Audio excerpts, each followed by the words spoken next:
Back to news. Hyderabad Malakpet మార్కెట్లో మిర్చి రైతులు ఆందోళనకు దిగారు.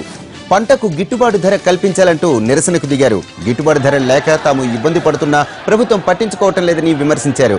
ట్రాఫిక్ కు అంతరాయం కలగడంతో పోలీసులు అందరినీ చెదరగొట్టారు.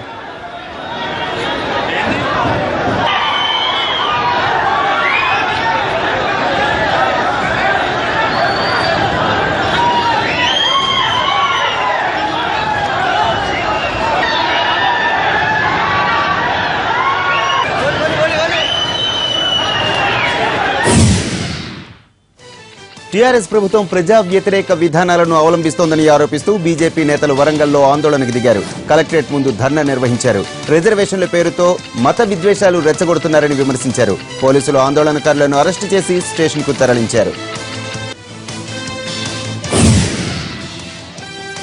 పాకిస్తాన్కు వెళ్లి కనిపించకుండా పోయిన ఇద్దరు భారతీయ మత గురువులు స్వదేశం చేరుకున్నారు. ఢిల్లీలోని హజరత్ నిజాముద్దీన్ దర్గాకు చెందిన ప్రధాన గురువు సయ్యద్ ఆసిఫ్ నిజామీ, ఆయన బంధువు నజీం అలీ నిజామీ వారం కిందట పాక్ లో అదృశ్యమయ్యారు. వారిని కిడ్నాప్ చేసి ఉంటారని అంతా అనుమానించారు. అయితే పాక్ ప్రభుత్వంతో విదేశాంగ శాఖ చర్చలు జరిపి మత గురువులను సురక్షితంగా భారత్ రప్పించారు. ఢిల్లీ చేరుకోగానే వాళ్లు విదేశాంగ మంత్రి సుష్మా స్వరాజ్ ను కలుసుకున్నారు.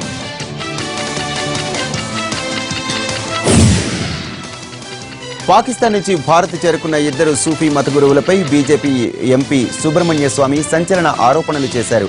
భారత్కు వ్యతిరేకంగా పనిచేసేందుకే పాకిస్తాన్ వెళ్లినట్టు విమర్శించారు. పాక్ లో ఎలా అదృశ్యమయ్యారనే దానిపై మత గురువులు మాట్లాడకపోవటాన్ని స్వామి ప్రశ్నించారు. ఈ మొత్తం వ్యవహారంపై విచారణ జరగాల్సిన అవసరం ఉందన్నారు.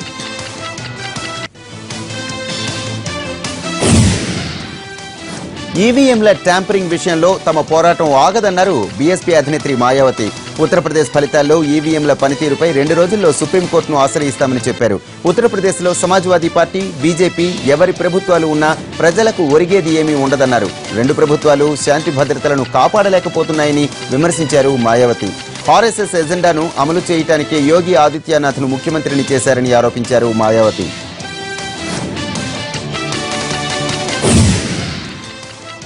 ఆస్ట్రేలియాలో భారతీయ క్రైస్తవ మత గురువుపై జాత్యహంకార దాడి జరిగింది. కేరళ కోజికోడ్కు చెందిన టామీ కలథూర్ మాథ్యూకు చెందిన చేదు అనుభవం ఎదురైంది. మెల్బోర్న్లో ఓ చర్చిలో ఆయన ప్రార్థన చేస్తుండగా ఓ వ్యక్తి అతనికి దగ్గరగా వచ్చాడు. నువ్వు భారతీయుడివి, ప్రార్థన చేయటానికి అనర్హుడివి అన్నాడు. అందుకే నిన్ను చంపేస్తానంటూ తన దగ్గర ఉన్న కత్తితో గొంతులో పొడిచాడు. చర్చిలో ప్రార్థనకు హాజరైన వాళ్ళ దుండగుణ్ణి పట్టుకునే ప్రయత్నం చేసినా ఫలించలేదు. ప్రార్థన కోసం మాథ్యూ ధరించిన ప్రత్యేక దుస్తులే దాడి నుంచి అతనికి రక్షణ కల్పించాయి. కాలర్ దగ్గర వస్త్రం మందంగా ఉండడంతో కత్తి దాడిలో ప్రమాదకర స్థాయిలో గాయం కాలేదని డాక్టర్లు చెప్పారు. భారత్లో అతిపెద్ద టెలికాం సంస్థగా అవతరించింది ఐడియా సెల్యులార్. మరో దిగ్గజ టెలికాం కంపెనీ వోడాఫోన్ ను తమ సంస్థలో విలీనం చేసుకున్నట్టు ఆ సంస్థ ప్రకటించింది. ఈ విలీనానికి బోర్డు ఆమోదం లభించినట్టు వెల్లడించింది ఐడియా. ఈ భారీ విలీనంతో వినియోగదారుల పరంగా ఎయిర్టెల్ కన్నా అధిక స్థాయికి ఐడియా చేరుకున్నట్లయింది. ఆదాయ పరంగా కూడా ఎయిర్టెల్, రిలయన్స్ జియోల కన్నా ఐడియా ముందు నిలిచింది.